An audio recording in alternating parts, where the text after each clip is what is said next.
Hola, bienvenidos una vez más a su segunda temporada de Guerreros Podcast, en la sección de entrenamiento deportivo y ciencias afines.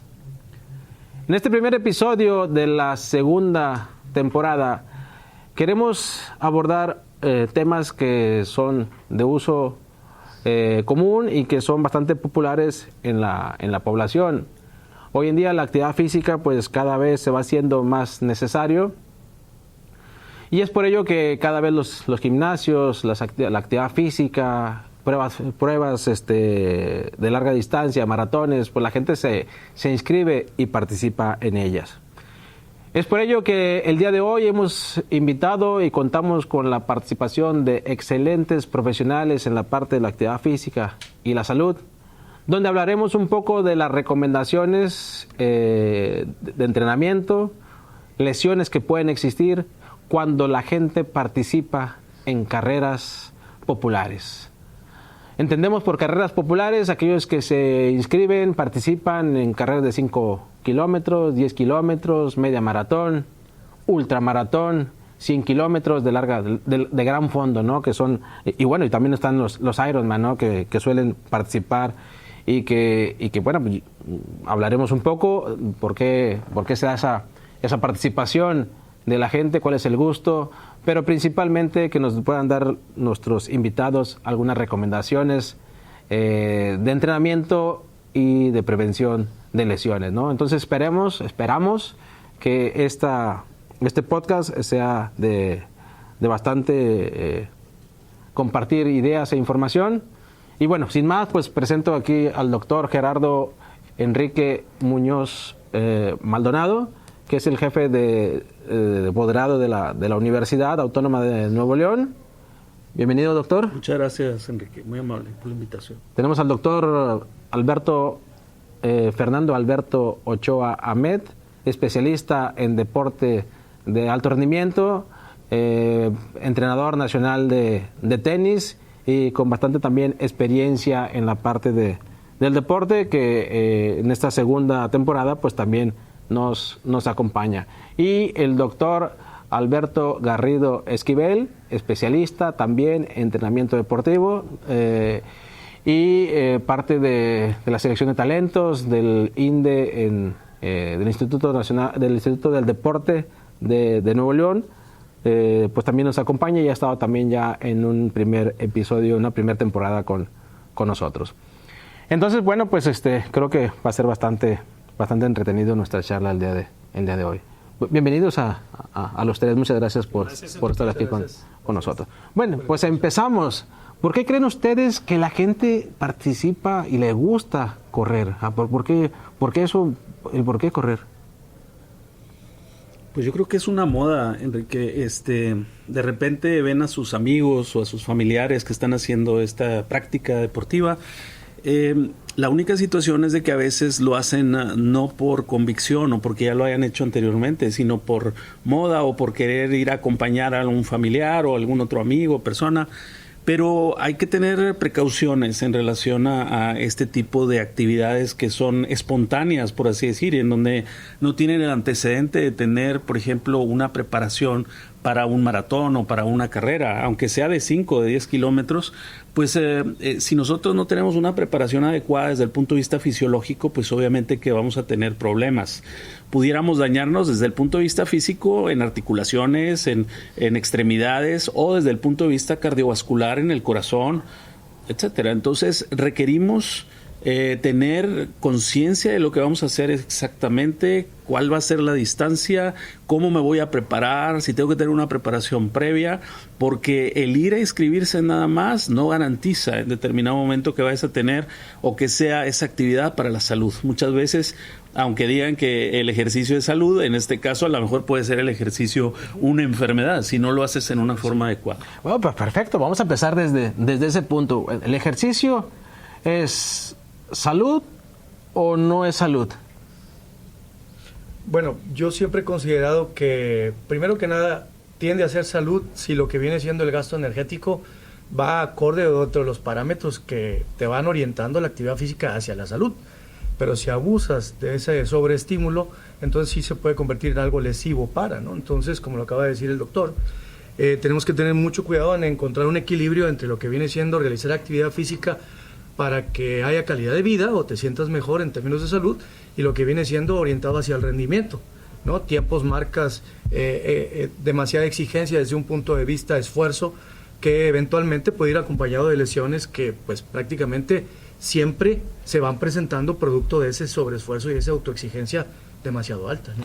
Bueno, fíjate, en base a lo que comentan, yo no sé si hay un desconocimiento de la población en general, pero a veces cuando alguien va al médico y que se hace una analítica y el médico dice, bueno, pues es que usted tiene presión arterial, tiene diabetes, pues empieza a hacer un ejercicio. La gente empieza a hacer ejercicio y empieza a caminar, nos los mandan a caminar. Y, bueno, y la gente a lo mejor da por hecho que el hacer ejercicio libre pues es salud, ¿no? Y probablemente pues a lo mejor no. Pudiese existir entonces un límite donde dices, es que a partir de aquí ya no es tan saludable y a partir de aquí pues hasta aquí puede ser saludable. Sí, y ahí bueno, esa parte que dice ahí Enrique, que es uno de los puntos, ¿no? Que realmente la gente debe acudir, cuando es como todo, ¿no? Te enfermas, vas con el médico, ¿no? Quieres hacer ejercicio, tienes que ir con el especialista en ejercicio. Okay. Sí, aquí yo creo que es el punto principal, ¿no? De donde parte todo.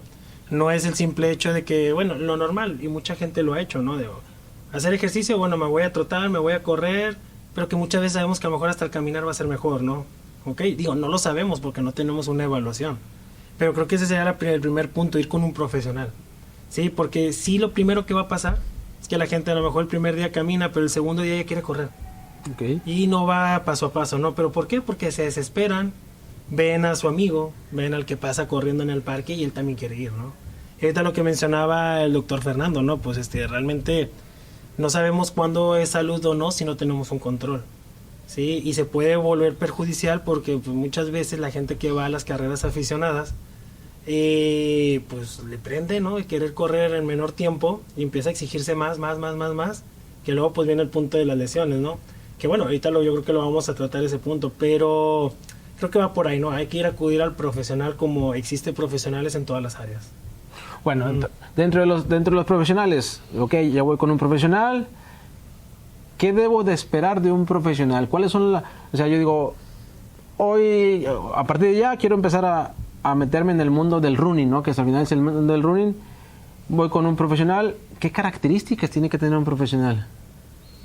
Bueno, en mi opinión, para decir, él es el indicado. En mi opinión, no solo el conocimiento de las ciencias del ejercicio, sino tener la capacidad de interpretar datos que provienen de altos especialistas en la fisiología del ejercicio, que a través de pruebas específicas dan información de dónde se tiene que entrenar, cómo se tiene que entrenar y para qué se tiene que entrenar. Entonces no puedes tú acercarte a alguien que nada más te ponga a hacer ejercicio por hacer ejercicio.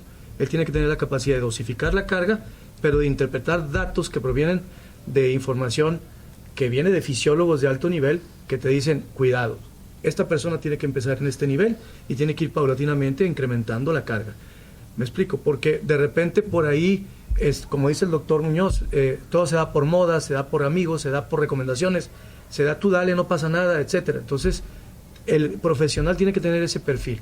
Alto conocimiento de las ciencias, de la dosificación de la carga a través de métodos importantes, pero de alta interpretación de datos que provienen de pruebas específicas que generan los fisiólogos del ejercicio. Bueno, hoy en día existe un montón de información en las redes y los reels y los TikTok y de repente sueltan un ejercicio por ahí y a veces no se sabe muy bien de dónde proviene, ¿no? ¿Cuál es la fundamentación? Ya que estamos hablando y que estoy aquí con ustedes, pues tengo que intentar aprovecharlos al máximo.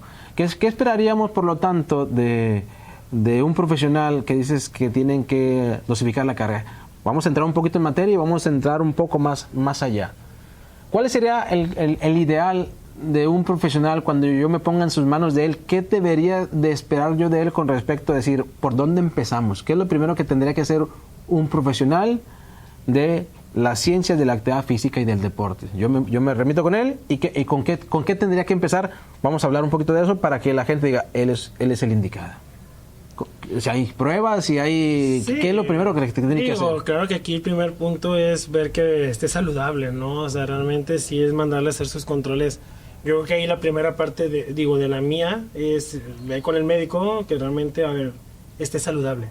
Para yo ya poderte meter a lo mejor algún tipo de carga. Pero bueno, ahí vienen ya pues las pruebas de esfuerzo, que a lo mejor sería lo fundamental para, a ver, no nada más por los que van a hacer running, ¿no? Yo creo que de manera general saber cómo estamos, ¿no? Ya sea para poder dosificar en base a esa prueba o saber niveles de salud en base a esa prueba, ¿no? Sería lo ideal. Ahora, sabemos que lamentablemente se hace poco. O sea, no se hace mucho. Si a veces los que compiten no lo hacen, o sea, a nivel aficionados, realmente el nivel yo creo que es muy bajo. No te podría decir un porcentaje en México, pero pues de lo que yo creo que observamos en los clubs de running, lo hacen poco. Entonces, a ver, una prueba de esfuerzo claro que sería el punto, a ver, medular y de partir en nuestra área, a lo mejor de los de que hacemos la parte de las ciencias del ejercicio, ¿no? Sería la parte medular. Ya luego vendrán otra serie de pruebas que pues son las pruebas de fuerza, por ejemplo, que en el runner o en los que hacen running muchas veces lo hacen muy poco. O sea, realmente no le meten dosificación, no le meten entrenamiento de fuerza. ¿Por qué? Pues por a lo mejor por cositas que han quedado ya en la historia, ¿no? De que te va a afectar y esto, ¿no? Pero realmente ese sería otro tipo de evaluaciones. Pero de partida, una prueba de esfuerzo.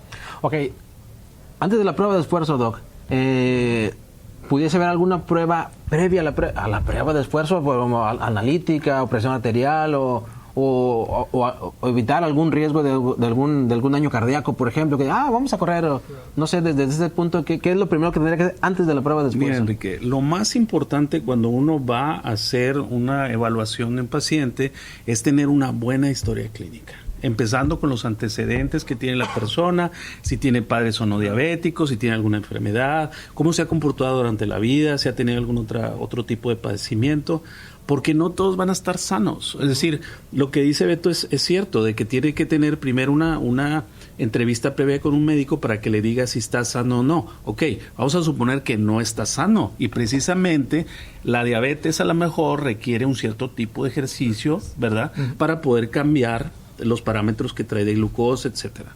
Entonces no esperemos que todos vayan a estar sanos. Lo que aquí debería de pasar y hacerse es que vaya con el médico y el médico platique con el que va a dosificar las cargas de ejercicio para que vaya viendo cómo va a ser e irlo monitorizando. Porque si no hacemos esa comunicación, se pierde. El médico identifica el problema, pero si no se habla con el que va a dar la dosificación del entrenamiento, pues obviamente que va a haber un sesgo ahí en donde vamos a tener un problema de que a lo mejor le pone de más o le pone de menos. Entonces tiene que ser con base a su historia clínica, a una buena exploración física, exámenes de laboratorio y comunicación entre el médico y la persona que lo va a entrenar. Eso sería lo óptimo para poder tener, ahora sí, un basal de esa persona. Ya sabemos en qué estatus está, qué condición tiene y cómo va a ser el plan de entrenamiento que tendríamos para el resto de su vida, porque no nada más va a ser para un ratito. Ese es también el problema de las personas que se ponen a hacer ejercicio. Creen que un ratito y ya se acabó. Si tú tienes diabetes, la diabetes es para toda la vida. Entonces tienes que controlar. Hay enfermedades que se controlan, como la diabetes, la hipertensión, la hiperlipidemia y todo lo demás. Entonces necesitamos en determinado momento incluir el ejercicio como parte de un tratamiento médico, que eso es lo que a veces no se entiende. Parte de hacer ejercicio es un tratamiento médico para cambiar las condiciones de la enfermedad y la evolución de la enfermedad. Si tú pones a una persona diabética que tiene 35 años a hacer ejercicio desde entonces, va a tener una sobrevida mucho mejor que si lo vienes haciendo a los 60 o 70 años. ¿Sí? Entonces, con base a eso, Enrique, tenemos que, como médicos, tener la comunicación efectiva con el entrenador o la persona que va a dosificar el ejercicio para poder llegar a un punto óptimo y llevarlo en la mejor manera a las personas. Muy interesante. Dentro de las enfermedades, ¿hay alguna enfermedad que esté contraindicado el ejercicio? Pues nada más que no pueda mover las extremidades, ¿verdad? Okay. Pero realmente no hay ninguna. El ejercicio te ayuda importantemente a modificar muchos parámetros fisiológicos. Desde la producción de hormonas, la inmunidad, son muchas partes en donde pega. No acabaríamos, si te digo, en todas las partes donde tiene mejoría. Pero lo que sí te puedo decir que va a cambiar desde la capacidad anímica de una persona que está enferma, la vas a cambiar. El hecho de que mejore su circulación, su digestión, su producción de hormonas, etcétera. El ejercicio es básico y es muy importante, pero tenemos que hacerlo en una forma dosificada y bien hecha. Sí, en ese sentido me refiero, por ejemplo, un vecino, por ejemplo, que es caso real, tuvo un microinfarto, ¿no? Estuvo internado, y a partir de ahí dice, bueno, ¿y ahora qué sigue? Yo nunca he hecho ejercicio, ¿puedo hacer ejercicio? ¿No puedo hacer ejercicio? Y esa es la primera interrogante que él tiene, ¿no? Entiendo por lo que me comenta que debería hacer ejercicio de manera controlada, pero tampoco si el médico le dice, es que usted tiene que empezar a hacer ejercicio, y si él no se dosifica de la mejor manera posible, pues a lo mejor eso que puede ser bueno, a lo mejor no es tan bueno porque no lo dosifica bien, ¿no? Y tendría que, entiendo por lo que me comenta, que tiene que ser en conjunto con su cardiólogo y con el activador físico, para que el cardiólogo le diga, bueno, en base a lo que él hemos detectado, él puede llegar hasta este nivel de intensidad. Exacto. Y a partir de ahí, pues el especialista en dosificar la intensidad, que es el activador físico, pues es el que tiene que decir, bueno, usted hasta aquí y con estos ejercicios. Así es. Así no sé si... Entonces esa parte creo que es bien interesante y que mucha gente pues la desconoce, ¿no? El que, es que ya me pasó un evento cardíaco o algo y no debería de ser ejercicio, ¿no? Entonces estamos de acuerdo en que debería, ¿no? Entonces dentro de las pruebas médicas, ya hizo las pruebas médicas, hay que hacer actividad física, tiene ciertos valores ahí que a lo mejor no están del todo en los rangos de referencia, pero que se espera con el ejercicio empiecen a mejorar, ¿no? Ok, una prueba de esfuerzo. ¿En qué consiste una prueba de esfuerzo, Per? Bueno, normalmente las pruebas de esfuerzo son pruebas incrementales. ¿Es obligatoria? Debería ser obligatoria. ¿Para todos? Para todos. Ok, ¿por qué? Porque ya lo dijo el doctor Garrido, ¿no? Primero, pero nada, para ver tu condición de salud desde un punto de vista cardiovascular, pero también para establecer zonas de intensidad a las que tú puedes trabajar al deportista, sobre todo si lo que quieres es participar en carreras desde un punto de vista recreativo o competitivo, para poder establecer zonas donde tú debes de dosificar carga y poderlo trabajar. Entonces, los test incrementales, las pruebas de esfuerzo, te ayudan a calcular el consumo máximo de oxígeno o la potencia aeróbica máxima, que es la cantidad de oxígeno que tú puedes captar, metabolizar y convertir en energía. Entonces, se calcula en mililitros por kilogramo de peso por minuto, o en litros por minuto. Entonces, al final de cuentas, esos datos te permiten saber en dónde, correlacionados con frecuencia cardíaca, porque te tienen que controlar la frecuencia cardíaca, en dónde puedes entrenar de manera submáxima, ¿sí me explico? Máxima o por debajo de lo que vendría siendo una zona de demanda importante para gente que, por ejemplo, tiene eventos cardiovasculares, en este caso cardíacos, que pudieran de alguna manera tener que llevarse su ejercicio con mucho cuidado.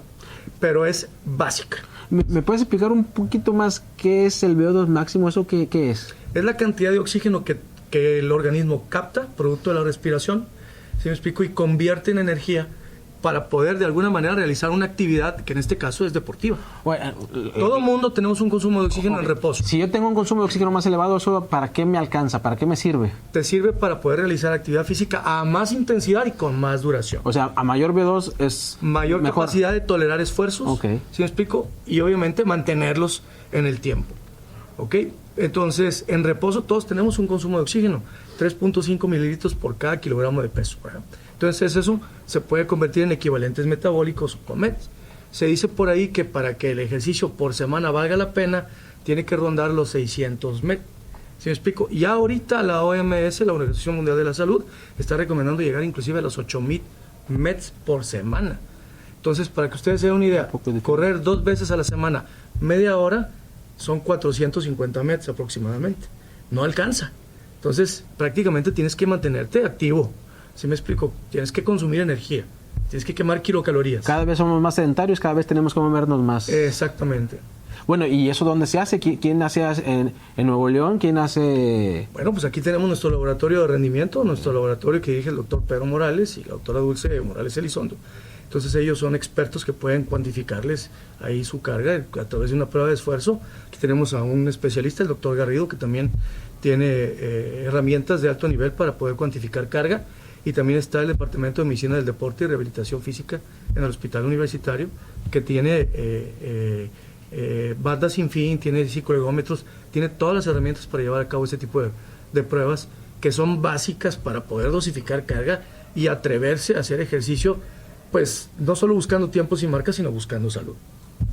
Perfecto, pues muy, muy interesante. Cuando, bueno, ok, ya el médico me dice vaya a hacer ejercicio, me hago la prueba de esfuerzo, ya estoy empezando a correr, a entrenar. ¿Es necesario acudir inmediatamente con un profesional o puedo empezar yo a ir al parque, empezar a correr, o por dónde empiezo? Yo recomendaría empezar siempre vinculándote con un cuerpo de profesionales que te ayuden a llevar a cabo tu trabajo de manera sistemática, científica y con cuidado. Por ahí hablábamos de que hay cuestiones anecdotarias, ¿no? Normalmente en los corredores que hay donde la gente realiza ejercicio, hay mucha gente que colapsa. ¿Por qué? Porque se atreve a realizar ejercicio por sí mismo. Y entonces de repente, ¡pum!, infarto. ¿Sí me explico? ¿Por qué? Porque no se acercaron como un profesional, no se dieron cuenta que eran hipertensos y de repente se ponen a realizar ejercicio con alta intensidad. Eso es peligrosísimo. Puede haber accidentes cerebrovasculares, cardíacos, etcétera. Perdón, ¿qué iba a comentar? Sí, es bien importante tener también un cambio de mentalidad en lo que tú estás diciendo ahorita. Por ejemplo, hay mucha gente que antes de ir a visitar a un médico o antes de ir con una persona que te dosifique el ejercicio, pues primero se compran sus tenis, que estén muy padres, que tengan ciertas características, sus shorts, su playera. En eso se pueden gastar pues lo que quieras de dinero, pero para ir a hacerse una prueba de esfuerzo, para ir a visitar a alguien que le pueda dosificar correctamente las cosas o ir a visitar a un médico, obviamente que no. Entonces nosotros creo que tenemos, si lo hacemos de esta forma como lo estamos haciendo ahorita platicando, cambiar la mentalidad y primeramente tener lo que es el informe de un profesional, ¿sí? O las características que debe tener su ejercicio a través de un profesional y no un empírico. No es porque es el que está en el gimnasio o es el que tiene un club de corredores, es el que me va a decir. No, tenemos que hacerlo desde ese punto de vista, Enrique, con la finalidad de que primero se vea su salud, su estatus del cuerpo y posteriormente, ahora sí, comprarse lo que quiera de tenis y todo, ¿no?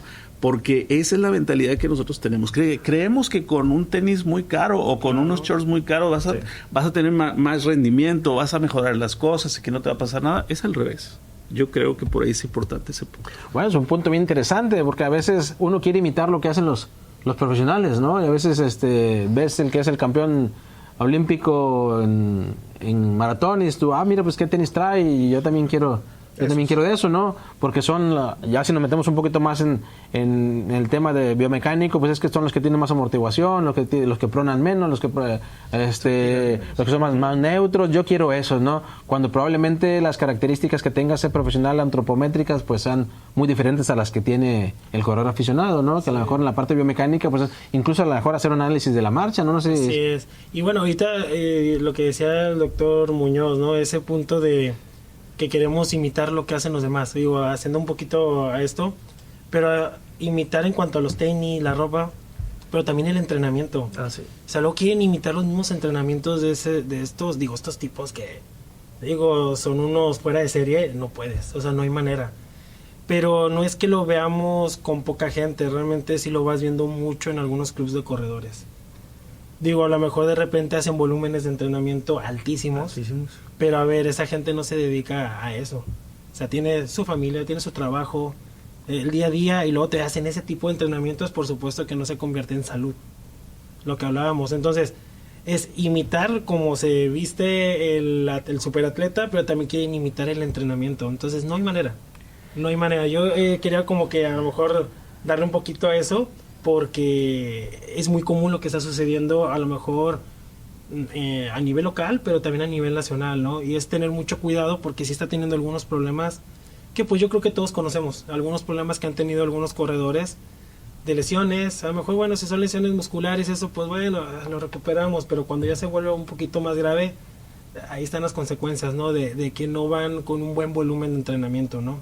Entonces era tratar de unir estas dos partes, ¿no? Pero dentro de esas partes del entrenamiento, creo que es importante aclarar un poco más ese tema del entrenamiento. ¿Dónde termina el entrenamiento? ¿Cuando termino de entrenar? ¿O cuando termino de entrenar, empiezo a comer, descanso, duermo y luego vuelvo a entrenar? O sea, muchas veces no consideramos la recuperación, que es parte del proceso de entrenamiento, y lo que acabas de comentar tú, ¿no? Entrenamos y ya entrené y ya se acabó, ya estoy listo para el otro entrenamiento. pero no consideramos la fase anabólica y la fase catabólica, ¿no? No sé si alguien quiera explicarnos un poquito más qué es eso de la recuperación. Sí, o sea, el punto es que, a ver, sabemos que el mejor entrenamiento que hay es la recuperación. A lo mejor pues suena medio raro, pero si no tenemos una buena recuperación, no va a haber un buen entrenamiento el siguiente día, ¿no? Y a lo mejor lo que yo me refería un poco es que el limitar lo de otros atletas no es viable. No es viable porque todos llevamos vidas de pues, te levantas temprano, trabajas, y llevar aparte entrenamientos de 4, 5, 6 horas diarias, que algunos los llevan, los que hacen Ironman, los Ironman que mencionaste, no es mentira, o sea, sí lo hacen. En la mañana se levantan a las 4 de la mañana, entrenan de 4 a 6 y media, y luego en la noche van y si terminan a las 9 de trabajar, de 9 a 11. Y es que, a ver, espérame, esto si lo llevas a cabo durante un tiempo, aunque no sea tan prolongado, va a tener sus consecuencias. Entonces, esa es la parte, no respetan la recuperación. Y yo creo que el punto está en la recuperación. Si la respetaran, tampoco estoy diciendo que entrenen 6 horas, porque realmente no se puede, pero que respeten la recuperación. Y la mejor recuperación todos sabemos que va a ser pues la de la madrugada, ¿no? Ok, va a ser la mejor, pero si la gente entrena y termina de entrenar 11:30, 12 de la noche, y se despierta a las 5 de la mañana, yo no le veo en qué momento se va a recuperar, ¿no? Entonces ahí va un poco ese punto, no sé, ahí el Doc Muñoz, el Doc Ochoa un poco, yo creo que es básico la recuperación, lo que está diciendo Eto, porque durante la noche hay algo que se llama ciclo circadiano, y el ciclo circadiano está en el formato de a qué horas te duermes y a qué horas te levantas y qué tipo de actividades tienes durante todo el día. Entonces, preferentemente en la fase de recuperación en la noche, con oscuridad y todo lo demás, se genera sobre todo hormona del crecimiento por uno mismo, y eso va a hacer que mejore tu rendimiento, aumente tu masa muscular, disminuya la cantidad de grasa y te haga que mejore importantemente. Entonces, los periodos de entrenamiento, los periodos de descanso tienen que estar muy bien marcados, es decir, no podemos tener actividad disímil o en diferentes tiempos. Tienes que tener lo que se llama una rutina de entrenamiento, rutina. Ese es el éxito de poder hacer una mejora en la salud. No tienes que ser un maratonista, simplemente que tengas tu rutina. ¿A qué horas desayunas? ¿A qué horas son tus alimentos? ¿A qué horas tú haces tu ejercicio? ¿A qué horas descansas? ¿Y cuántas horas duermes? ¿Y cómo es tu dormir también? Porque hay veces en que uno pues no puedo dormir por ciertas cosas, por ruido, por no sé, o traes un problema infeccioso, o no descansas lo suficiente, ¿verdad? O roncas, o otra cosa. Entonces, hay necesidad de ver y vigilar cada una de estas cosas para tener un rendimiento adecuado en el deporte y en tu salud. Ok, dentro de las recomendaciones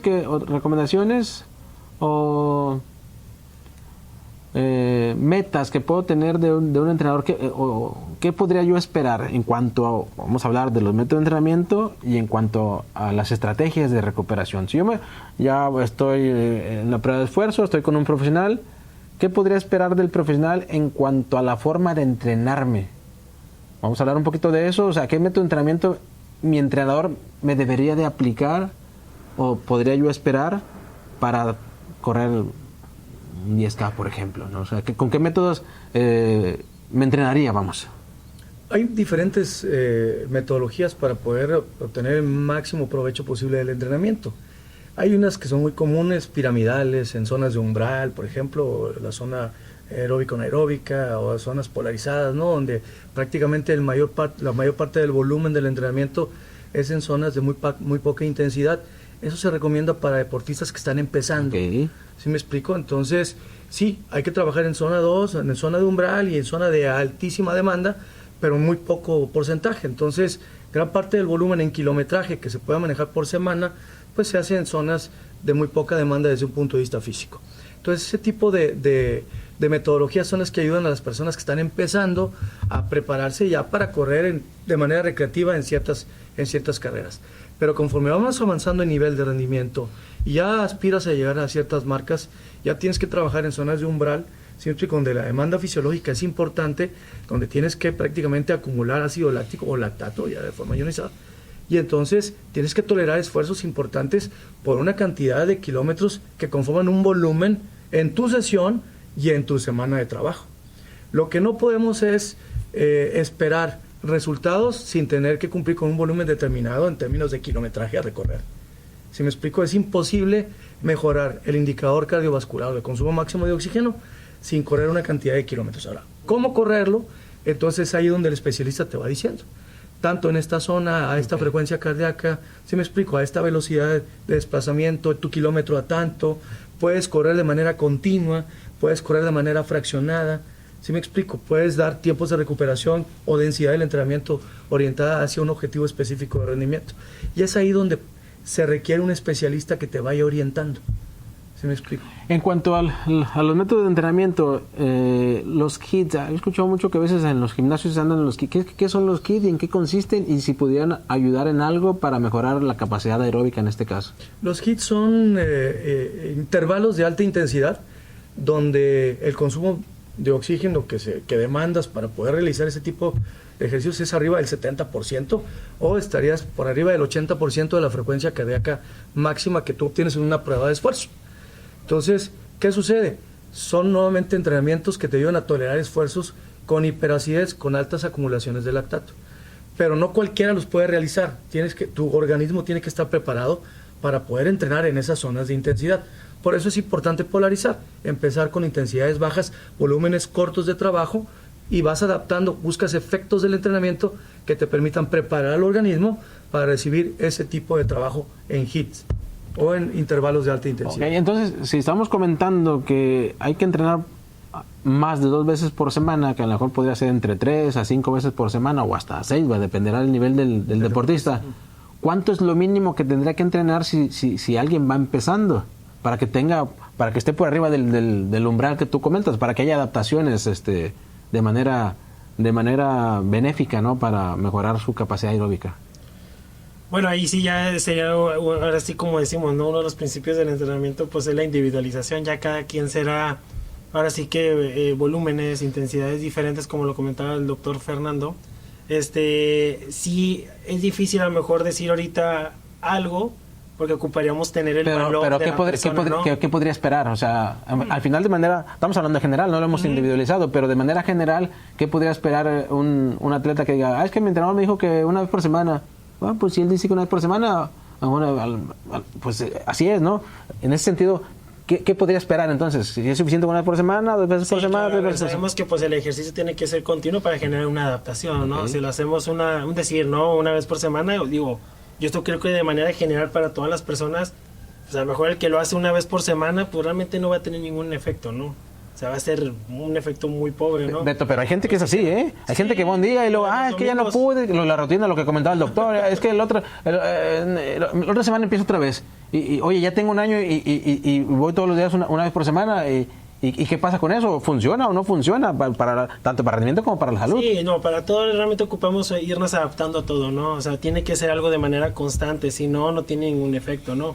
Ahora, yo creo que ahí va el problema de la mayoría de la gente que a lo mejor quiere iniciar ejercicio que no ha tenido, como lo decía el doctor Muñoz de inicio, que a lo mejor quiere empezar a hacer ejercicio después de los 45, 50 años, es más complejo. Y a veces son los que se vienen más arriba y los que quieren darle más duro para recuperar todo lo que no se hizo y es más complejo, entonces esos son los que deben de entender, o sea, realmente tenemos que entender que ocupas un tiempo muy prolongado para poder generar adaptación a ese ejercicio, ¿no? Ahora, la gente que a lo mejor lleva muchos años, es más sencillo, ¿no? Generar esta adaptación al ejercicio o volver, sí, a lo mejor es lo que me refiero. Pero sí, ocupas tu frecuencia semanal, claro que a lo mejor como lo dice la OMS, ¿no? Que siempre tus 3, 4 veces por semana mínimo, ¿no? Pero hay que saber que ese mínimo cuánto es. Como ahorita lo decía el doctor Fernando también, pues a ver, si corres 2 veces por semana, 30 minutitos, a veces no alcanzas ni siquiera el mínimo. Entonces por eso es importante, y volvemos a lo mismo, del profesional, ¿no? Que él te va a estimar más o menos cuánta frecuencia semanal ocupas, ¿sí? Y cuánto volumen ocupas. A ver, si alguien va a iniciar ejercicio y nunca ha hecho, pues sabemos que a lo mejor la frecuencia sí, vamos a iniciar con una frecuencia más baja. Porque si iniciamos con frecuencias de 5 o 6 veces por semana, a las 2 semanas ya no va a querer, porque traigo dolor muscular, como no conocen ese dolor, no conocen el tema del ejercicio, pues van a sentir un poco extraño el que me duele ciertos grupos musculares, ¿no? Pero esa parte yo creo que sí es importante, que tienen que entender que tienen que generar adaptaciones al ejercicio, ¿no? Entonces, todos los días ¿se debe de entrenar o se puede entrenar lo mismo? Todo, digo, de lunes a viernes, agarro mi rutina y siempre voy a hacer lo mismo, porque el entrenador me puso media hora al 80% de mi frecuencia cardíaca máxima. ¿Es correcto eso? Pues yo creo que tiene que ser dependiendo de lo que tú quieras hacer. O sea, a lo mejor alguien que quiere hacer pesas o que quiere estar desarrollando en el gimnasio algún tipo de actividad va a ser diferente al que va a correr, obviamente, o al que va a ser el nadador. Cada quien en su área. Una de las cosas que yo creo que va en relación a todo esto y que le ayudaría mucho a la gente es tener monitores de su propio cuerpo, cómo está funcionando. Por ejemplo, saber cuál es tu frecuencia cardíaca en el momento que estás corriendo para poder alcanzar lo que comentaba ahorita Fernando y Alberto, de ¿estás en el umbral o no estás en el umbral para poder hacer la actividad? ¿Por cuánto tiempo lo estoy haciendo? No es lo mismo que hagas 15 minutos nada más a que hagas 45 minutos. ¿A qué frecuencia? Si voy a hacer hits, ¿a cuál es la cantidad máxima de frecuencia cardíaca que voy a tener? Igual si soy diabético, pues pincharme antes de empezar o tener mi monitor de glucosa antes de empezar y ver cómo me estoy comportando durante el entrenamiento. Ese es un dato muy importante que a veces se nos pasa. Y vuelvo a lo mismo, me interesa más la ropa que traigo a la monitorización que debo de tener para yo tener salud. Y no solamente estar haciendo el ejercicio, sino también mi meta que sea mejorar mi salud, mi acondicionamiento físico. Y yo creo que este tipo de aparatos y equipos que tenemos, yo creo que tenemos que tener todos. Si quieres hacer realidad ejercicio bien hecho, ¿verdad? Tiene que estar monitorizado y además documentado. Tienes que decir, en esta semana mi frecuencia estaba en tanto y ahora en reposo estoy en tanto, ¿verdad? Eso quiere decir que va mejorando tus parámetros fisiológicos y va mejorando tu condición física. Entonces, esos puntos también son importantes. Sí, porque muchas veces, creo que nos ha pasado de repente, es que no he mejorado, es que me siento igual, pero cuando ves los indicadores de rendimiento, ¿no?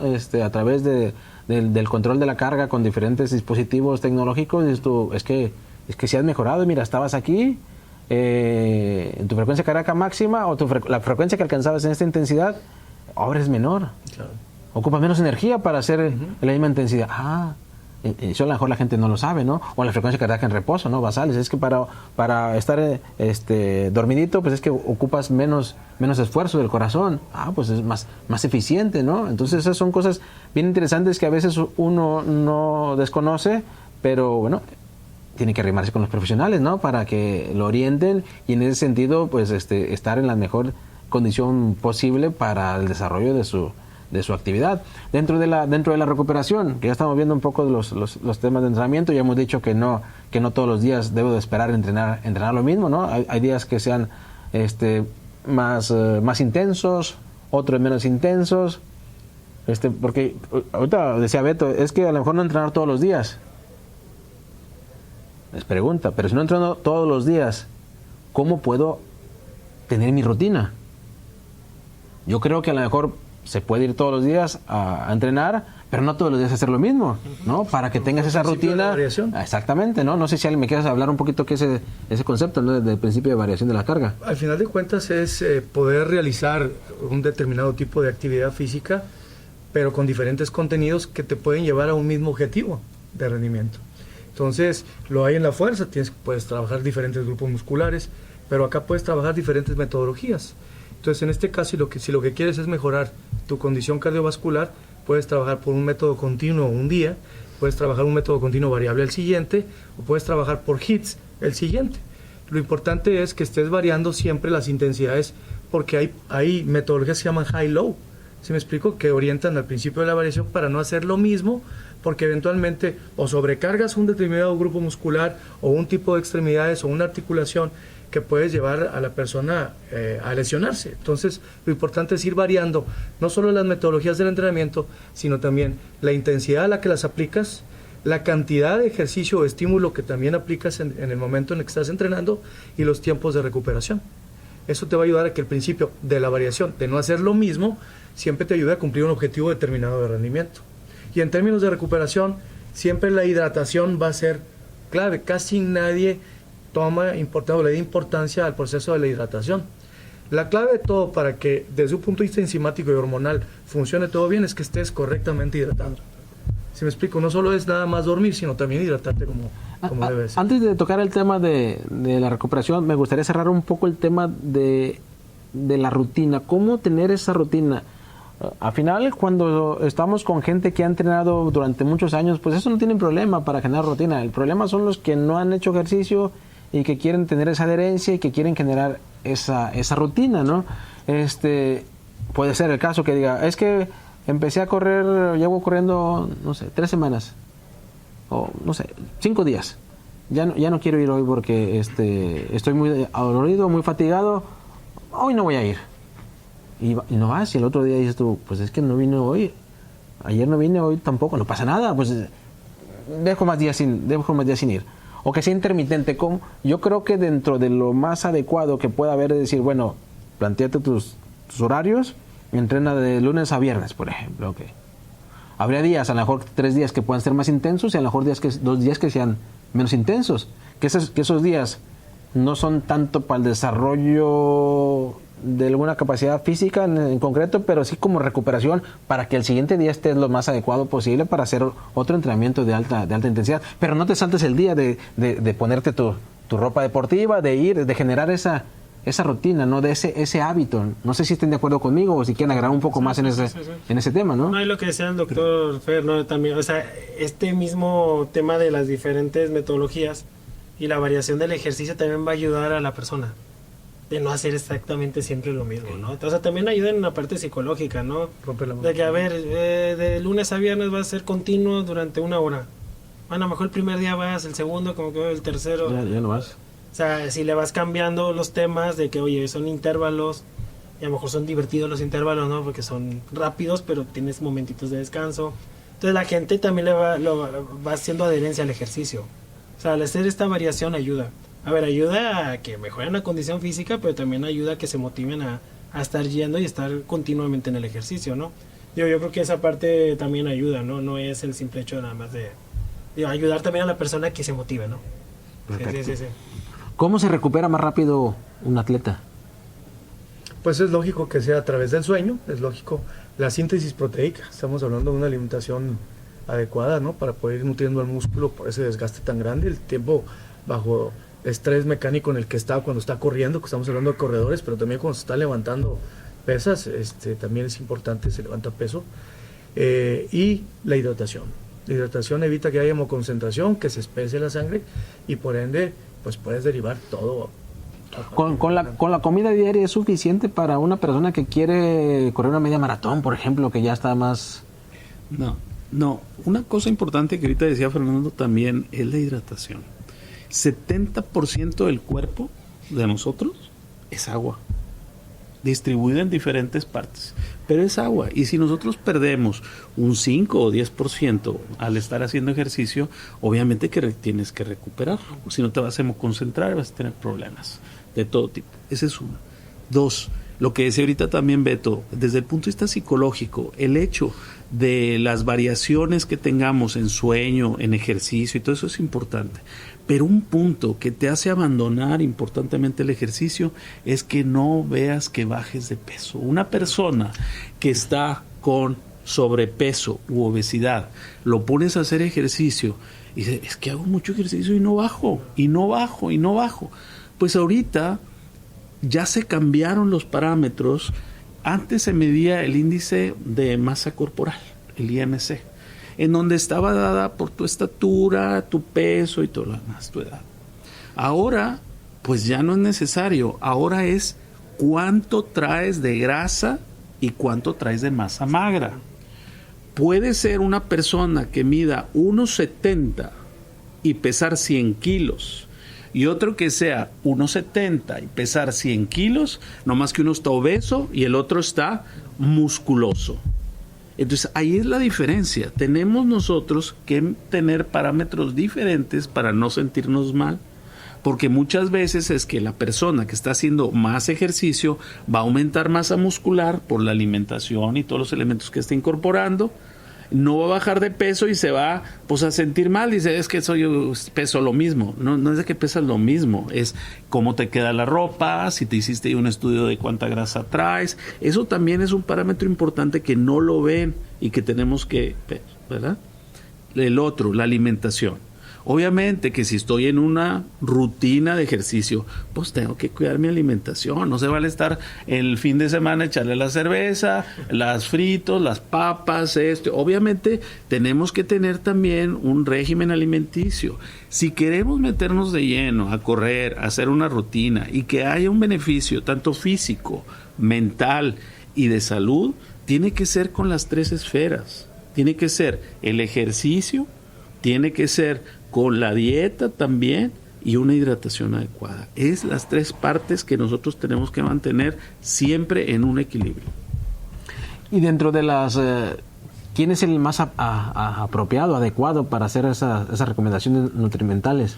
Un nutricionista deportivo. ¿Es lo mismo un nutricionista deportivo o alguien nutricionista clínico? No, definitivamente no. No, porque las necesidades de un atleta son totalmente diferentes a las que le puedas dar a una persona normal con una actividad especial. A ver, explíqueme un poquito más, doctor. ¿Por qué? Porque un nutricionista deportivo... ¿En qué se especializa o por qué hace esa gran diferencia? Va a tener más competencias para poder identificar puntos en donde pudiera mejorar la alimentación y el rendimiento de la persona. Totalmente diferente. Un nutriólogo general, ¿sí? Hay especialistas, por ejemplo, de nutrición que trabajan en hospitales y en pacientes enfermos les dan cierto tipo de alimentación. Okay. Entonces tenemos nosotros que enfocar lo que queremos. Si quiero realmente tener desarrollo importante en mi actividad deportiva, tengo que ir con un nutriólogo deportivo. Ok. Interesante. ¿Y eso dónde los podemos encontrar? Bueno, ahí sí no sé exactamente. Yo conozco a varios. Unos están en la facultad de nutrición y otros están aquí en FOD. Ok. Eso es un tema bien interesante porque lo que yo he visto es que a veces el nutriólogo clínico pues a veces te baja de peso, ¿no? Y se lleva de encuentro, pues, a veces a lo mejor mucha masa muscular que a lo mejor a un deportista, pues, le hace falta, ¿no? Claro. Entonces, cuando vas con un médico o con un nutricionista deportivo, te da, pues, otros nutrimentos para que intentar conservarlo, o incluso aumentar la masa muscular, haciendo una conversión, ¿no? Una conversión Muchas veces creen que el hecho de quitar los carbohidratos es lo que te va a hacer que no engordes, y es al revés. Acuérdense que los carbohidratos dan energía. Obviamente carbohidratos limpios, carbohidratos buenos. No voy a ponerle una cucharada de azúcar refinada, obviamente. A lo mejor el arroz, a lo mejor cierto tipo de alimento de pan nos va a hacer ese beneficio y va a aumentar la masa muscular, no en grasa. Definitivamente. Y hay algunos dentro de los nutriólogos deportivos, nutrición deportiva, ¿hay alguna suplementación que pudiese ayudar o que suelen recomendar los nutriólogos? ¿O cuáles son los nutrientes o suplementos? ¿No? Bueno, aquí en este caso hay varios que son buenísimos. El monohidrato de creatina, por ejemplo. El monohidrato de creatina es buenísimo. ¿Qué es eso, doctor? ¿Dónde lo sacan? No te puedo decir la fórmula exactamente, ni dónde lo sacan, pero ya en los laboratorios se vende como tal. Lo que es el monohidrato de creatina te va a ayudar a mejorar la masa muscular, aumenta la masa muscular, aumenta el rendimiento y se ha visto que no causa ningún problema. ¿Sí? O sea, puedes tú estar tomando 10 gramos diarios, por ejemplo, y no tienes ningún problema. No hay problema en la acumulación, no te vas a intoxicar, no va a pasar absolutamente nada. ¿Sí? Entonces el monohidrato de creatina es un suplemento adecuado, sobre todo para gente que hace mucho ejercicio. Te va a ayudar a poder tener una recuperación más rápida muscular y te ayuda a todo lo demás que te comenté. Como ese está también la glutamina, que es un aminoácido, o aminoácidos de cadena corta, que también te ayudan a aumentar la masa muscular, ¿sí? Y a disminuir la cantidad de grasas. Entre más masa muscular tengas, aunque estés en reposo, estás metabolizando la grasa, que es muchas cosas de lo que no entienden. El hecho de que tengas masa muscular y por eso se pretende y se prefiere que hagas ejercicio con peso, con la finalidad de aumentar tu masa muscular, y eso disminuye también la grasa y te ayuda. No solamente es correr. Si tú ves a un corredor que está de kilómetros y kilómetros, está muy delgadito, por lo que tú dijiste ahorita. También hay algo que se llama sarcopenia o sarcofagia. En este caso se comen también al músculo, no nada más la grasa. Y se ven extremadamente delgados por eso. Pero hay otros que son fondistas o los que están de 400 metros corriendo y están muy musculosos por lo mismo, porque es más corto, la alimentación es especial y diferente. Entonces, un corredor que está en 5K, medio maratón, ¿debe de también hacer entrenamiento con pesas? Claro, Okay. definitivo, nadie está exento, fundamental. Y cosa que yo creo que deberían de incrementar el entrenamiento de fuerza. Se ha visto en los diferentes grupos, hacen muy poco tiempo o muy pocas frecuencias semanales de fuerza. O sea, realmente tiene que estar un poco más. Y ahorita lo que mencionaba el doctor Muñoz, así es. Entonces, creo que es fundamental en la actualidad, ya sea profesional, ya sea por aficionado, meter dentro del trabajo de la semana el trabajo de fuerza, ya sea su frecuencia semanal 2, 3 o 4 veces por semana, pero que esté inmerso. Ahora, un punto muy importante, trabajo de fuerza con peso adicional, no trabajo de fuerza con el propio cuerpo. Sí, como a veces se pone a correr a hacer circuitos o así. O sea, esto es, yo creo que tiene que cambiar y bueno, es una parte yo creo que de nosotros como profesionales que hemos tratado de hacer, digo, con la gente que tenemos alrededor, ¿no?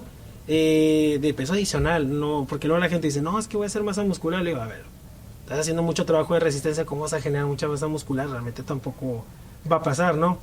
Entonces, yo creo que es poco a poco nosotros como profesionales inculcarle a la gente que es necesario esto, como por salud, como por rendimiento. Entonces, digo, ahí está un poquito para los runners, ¿no?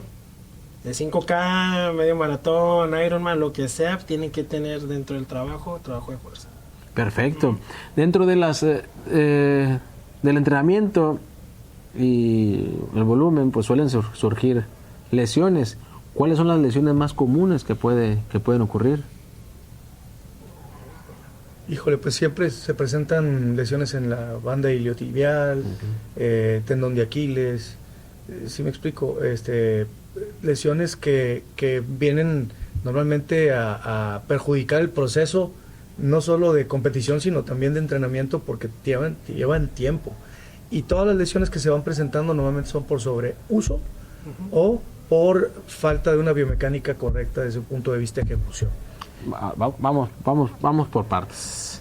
Dentro de las lesiones por sobreuso, ¿qué significa eso de sobreuso? Un sobreesfuerzo o sobreutilización de una parte del cuerpo que eventualmente termina por resentir. Por repetir mucho el mismo movimiento. Exactamente. ¿Por qué es importante, retomando lo del trabajo de fuerza? Porque tarde o temprano ellos tienen que aplicar una fuerza contra el piso muchas veces durante cada uno de los zancos o de los pasos que se van dando en una carrera. ¿Y cuánto? De 3 a 5 veces el peso corporal en cada uno de los intercambios. ¿Sí me explico? Y entonces hay que tolerar ese tipo de esfuerzos. Y si no están bien tonificados o bien sólidos desde un punto de vista estructural, pues el sobreesfuerzo va a terminar por generar un daño. Bueno, acabas de decir algo de la superficie. ¿Qué tan perjudicial es correr siempre en asfalto, por ejemplo? Sí, y ahorita lo que sea el doctor Fer, todas esas fuerzas de reacción las vamos a absorber nosotros. Entonces, a ver, si no hay un buen trabajo de fuerza, no los vamos a absorber adecuadamente. Y en cuanto a las superficies, la mayoría de los corredores lo hacen en asfalto. Y sí tiene que haber una pequeña combinación. Ahora, claro, lo recomendable sería que de repente vayas a correr como arcilla, ¿no? O sea, un poco de tierra. Pero no hay esa cultura cívica, por así decirlo, de desarrollo urbano, o sea, está la pista de la mitapista, pero además tienes un carrilito para hacer en tierra, por ejemplo, sí. Que eso sería... Es que debe ser eso, debemos de combinar superficies y ahora de repente puede ser que la gente exagere con las pistas de atletismo. Pero estas pistas de atletismo, a ver, de vez en cuando digo, no es que esté mal, pero tampoco está bien de manera continua. Porque tú cuando pisas en una pista de atletismo, esas fuerzas de reacción son mayores. Sí. Sí, entonces por eso más reactiva, sí. Sí, entonces por eso trae todos los problemas de banda iliotibial, fascitis plantar, ¿no? Lo que hemos visto. O sea, realmente eso sí es un tema. Y sabemos que a nivel de investigación, de 100 corredores, 50 corredores se van a lesionar. Es parte de... Yo creo que todos, Enrique, tienen una lesión. Sí, y todos, exacto, pero una lesión ya, a lo mejor un tema ya que les impide ya entrenar, es muy alta. Tú tómale entonces, una foto a ese corredor antes del maratón y después del maratón. Después del maratón vas a ver que perdió uñas inclusive, van a tener hematomas, van a tener ampollas, van a tener fascitis plantar, etc. Pero no nomás a nivel local. Cada vez que, como decía el doctor Ochoa, cada vez que están dando el paso y van golpeando, a través de la planta del pie pasa sangre. Al momento de aplastar, se están aplastando los eritrocitos, se rompen los eritrocitos, se va a la circulación general, produce hemoglobinuria. Y la hemoglobinuria te puede producir daño renal. Entonces hay que cuidar muy bien todo eso. Y está en favor también de la hidratación. Si no estás bien hidratado, se pueden llenar ahí de pedacitos de coágulos de hemoglobina, por así decir, o de globina, lo que son los riñones, y te vas a producir una insuficiencia renal aguda después del maratón. Entonces hay necesidad de tener muchos cuidados cuando vas a ejercer una presión importante, ya sea en rendimiento, en ejercicio, lo que sea en tu cuerpo. Sobre todo si está continuado. ¿Cuánto dura un medio maratón o un maratón? Obviamente que depende de la resistencia de cada persona, pero estás golpeando cada ratito ahí las plantas de los pies. Bueno, dentro de lo que comenta, creo que también es interesante e importante decir que no todo el año podemos estar entrenando igual. Exacto. Hay gente que a veces es que yo quiero entrenar, no quiero perder nada, quiero estar siempre en una forma deportiva, ¿no? No sé si alguien quiera comentar con respecto a la ondulación de las cargas, ¿no? La periodización que tiene que haber. Sí, normalmente el estado de rendimiento que se busca para poder competir o lograr una marca toma tiempo lograrlo. A eso se le llama forma deportiva o estado de rendimiento ideal, ¿sí me explico? Pero no puedes estar todo el tiempo en ese estado de rendimiento alto. Entonces tienes que ir ondulando para que la persona pueda de alguna manera adaptarse a la carga, recuperarse de toda esa carga y sobrecarga que estuvo recibiendo para después empezar otra vez un nuevo proceso. Por eso a eso se le llama dinámica ondulatoria de la carga. Y tiene que ser cíclico. Tiene que ser cíclico, periodos de tiempo, ¿no? Por eso los que nos dedicamos al entrenamiento le llamamos nosotros sesiones, microciclos, mesociclos o periodos de preparación que conforman un macro o una macroestructura. Entonces, al final de cuentas, todo eso toma tiempo y tú tienes que ir controlándolo siempre buscando una respuesta individual del deportista a la carga, que es evaluable, pero siempre tratar de mantenerlo libre de lesiones. Cuando estamos hablando del tema de la recuperación o la prevención, en este caso la prevención, y que todos están lesionados de algo, ¿no? Algo les duele casi siempre. ¿Cómo se le puede hacer o qué estrategias se pueden aplicar para prevenir lesiones? Ya sea con masaje o fisioterapia o nutrición o crioterapia, no sé cuáles son esas estrategias que puede haber. Pues primero lo que habíamos dicho, obviamente que tienes que ponerte unos buenos tenis de acuerdo a las condiciones de tu antropometría, ¿verdad? Esa es la primera fase. Okay. Unos buenos tenis. Unos buenos tenis. La segunda es ver la ruta donde vas a tener. Lo mismo que estés corriendo hacia arriba o que vayas hacia abajo, porque si vas corriendo hacia abajo vas a tener una lesión de los platillos tibiales y de los meniscos, pero así, importantemente. Entonces, ver dónde se va a correr, dónde se va a hacer todo el circuito, etcétera, ¿verdad? Esencialmente eso. Una vez que tú ya tengas identificado esa situación, pues tienes que ver después de haber tenido una lesión, a lo mejor un tendón de Aquiles, una fascitis plantar, cómo fue que te recuperaron, ¿sí? Y al final tener algún masaje de descarga o algún tipo de crioterapia o terapia de calor con la finalidad de que se relaje el músculo o que mejore las condiciones locales. Perfecto. ¿Y qué tan importantes son los estiramientos pre y post? Los estiramientos, primero hay que crear la condición para rendir, ¿no? Entonces, normalmente se recomienda que la persona active, lubrique y estire. De manera primero estática y luego pasa algo un poquito más dinámico y eventualmente, si están bien preparados, pueden trabajar estiramientos más balísticos. ¿Sí me explico? Pero tiene que pasar por una activación, incremento de la temperatura corporal, aumento de la viscosidad de las articulaciones a través de la lubricación y luego pasa a un estiramiento. Siempre para poder entrenar y o competir no debe de haber dolor.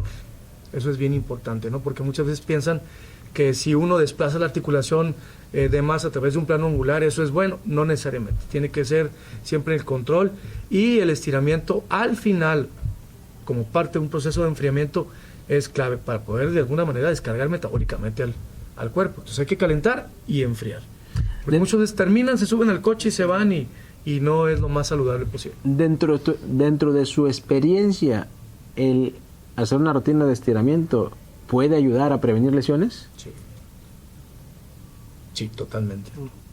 Okay. Totalmente. Bueno, ya casi estamos por terminar esta charla que hemos estado teniendo, pero no quería sin antes irnos sin tocar el tema de la biomecánica. Estamos hablando ahorita de la biomecánica, de los tenis, las pisadas. Beto, tú como especialista en biomecánica, ¿nos puedes hablar un poquito del tema del análisis de la marcha, qué conlleva, las plantillas, quién ocupa, quién no, y los tenis? Sí, de hecho aquí, bueno, es un tema importante. Al inicio hablábamos de las evaluaciones y los controles, ¿no? Una evaluación necesaria sería hacer una biomecánica de la pisada, ¿sí? Ver la forma de pisar de cada uno y en base a eso recomendar ciertos tenis.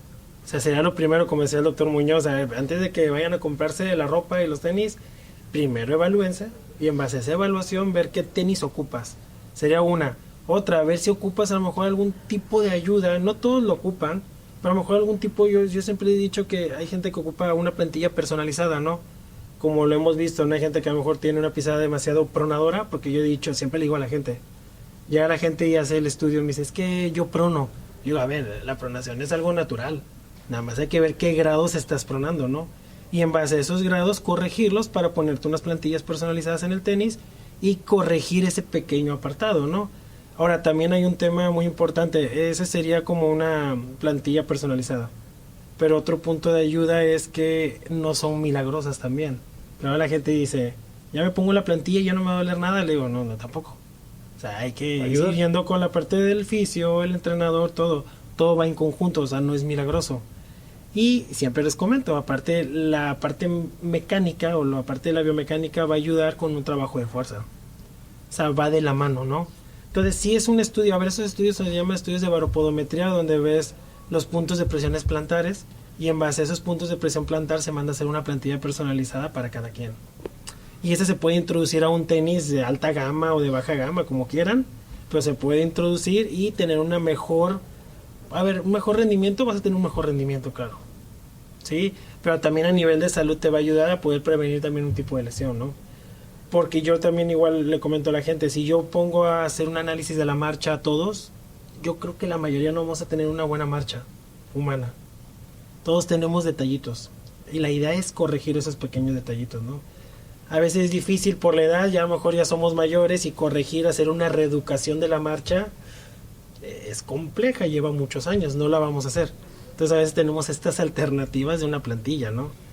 Entonces ese es uno de los puntos, ¿no? Estos son plantillas o son pisadas, ¿no? Pero también hay que evaluar el cómo corre la persona. Evaluar la biomecánica del correr, que es otro asunto que pues, no se pueden hacer con estudios biomecánicos en 3D o se puede hacer con un celular también. Okay. O sea, también no es irnos a los temas de que, oye, todo es costoso. Todos tenemos un celular, todos tenemos una camarita, podemos evaluar con una camarita y sacar ciertos detallitos, ¿no? Entonces, digo, son recomendaciones que todos, que me gusta darle a la gente, que tenemos herramientas en la actualidad y todos tenemos un celular.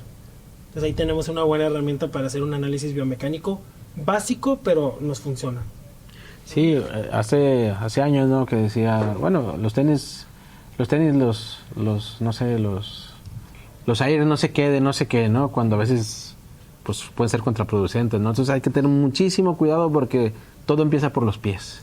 Todo empieza por los pies, entonces si los pies no están sanos, a partir de ahí es una cadena hacia arriba que puede generar muchísimos problemas simplemente por una mala pisada, ¿no? Entonces yo creo, en experiencia personal, pues yo creo que es altamente recomendable el hacerlos un análisis de esfuerzo, médicos, bioquímicos y de pisada. Eso es obligatorio para poder ir descartando cualquier cosa y ir adecuando lo que se requiera. Pues yo creo que ya estamos en tiempo ya de terminar esta plática, que ha sido bastante enriquecedora, al menos personalmente, no sé ustedes, pero yo creo que ha sido bastante buena para las personas que quieran entrar en el mundo del running, aunque ya está en el mundo del running y que quieran cotejar ciertas cosas. Yo creo que de lo más importante que tenemos que darle el mensaje y con lo que te tiene que quedar la gente es que tienen que acudir con un profesional. Eso es lo más importante, acudir con un profesional, porque hemos visto que existen múltiples factores que pueden hacernos que disfrutemos o que no disfrutemos tanto nuestra actividad, o que podamos comprometer nuestra salud, que eso es todavía más delicado, ¿no? Esa parte. Para cerrar, doctor Muñoz, no sé si quiera comentarnos algo. Que ya pues sí, más que todo ejercicio va a repercutir en la salud, ¿verdad? Ya sea en forma positiva o negativa. Yo lo que les sugiero es que tengan una muy buena evaluación antes de empezar a hacer ejercicio, ¿verdad? A través de un médico que también pues sepa de lo que se está hablando al hacer ejercicio, y con un preparador físico con la finalidad de poder tener todos los parámetros bien hechos, y con un nutriólogo deportivo o nutriólogo clínico, dependiendo de lo que se requiera, con la finalidad de tener los 3 elementos completos. Una vez que tengamos eso, ahora sí, hacer una rutina y echarle todas las ganas para poder llevar con bien nuestro ejercicio o nuestro entrenamiento deportivo. Perfecto, doctor. Muchas gracias. No sé si nos pueda compartir algún correo electrónico donde podamos ahí, a cualquier duda que tenga alguien. El de la universidad, gerardo.munoz@uanl.edu.mx. Perfecto, doctor. Muchas gracias. Al contrario. Fer, ¿algo para cerrar, Fer? No, nada más decirles a todos los deportistas que aspiren a iniciar en esto del running, tratar de siempre ponerse en manos de expertos, tratar de hacer ejercicio de manera sistemática, que no lo hagan esporádicamente, porque entonces no les va a servir de nada, y que cuiden su salud, porque sin salud no hay nada, ¿no? Entonces es bien importante que hagan ejercicio primero para la salud, y si eventualmente les da para buscar ser competitivos, pues adelante. Perfecto, Fer, muchas gracias. ¿Algún correo electrónico para compartir? Sí, el mío es el personal, ochoatenis con @yahoo.com. Muchas gracias. Beto. No, pues igual invitar a la gente que afortunadamente en la actualidad hay muchos profesionales, ¿no? Ya digo que salen de la misma facultad de organización deportiva, y creo que hay suficientes, bien preparados, y pues que se acerquen a ellos, ¿no? A ver, hay muchos. Yo creo que nada más es acercarse, preguntarles, y que les puedan hacer una buena preparación, ¿sí? Ya sea de running u otros deportes, ¿no? Y pues bueno, sí les digo que pues se evalúen y que lleven los controles como debe de ser por temas de salud. ¿Ok? El rendimiento, yo creo que yo a veces les digo, si es aficionado es el segundo punto, ¿no? El primero es la salud. Claro. Porque a veces lo hacemos al revés y lo confundimos. Entonces primero la salud y luego ya el rendimiento lo podemos ver también sin problema, ¿no? Y pues bueno, gracias por la invitación. No, pues a ti, Beto, por estar aquí con nosotros. ¿Algún correo que quieras compartir? Mi correo es betogarrido3@hotmail.com. Perfecto, pues muchas gracias a los tres por estar aquí con nosotros. Este fue su primer episodio de Guerreros Podcast en su segunda temporada. Y bueno, pues aquí contamos con estos especialistas. No duden en contactarlos si tienen alguna inquietud. Son grandes profesionales. Desde la Facultad de Organización Deportiva nos despedimos. Muchas gracias. Nos vemos en la próxima. Gracias.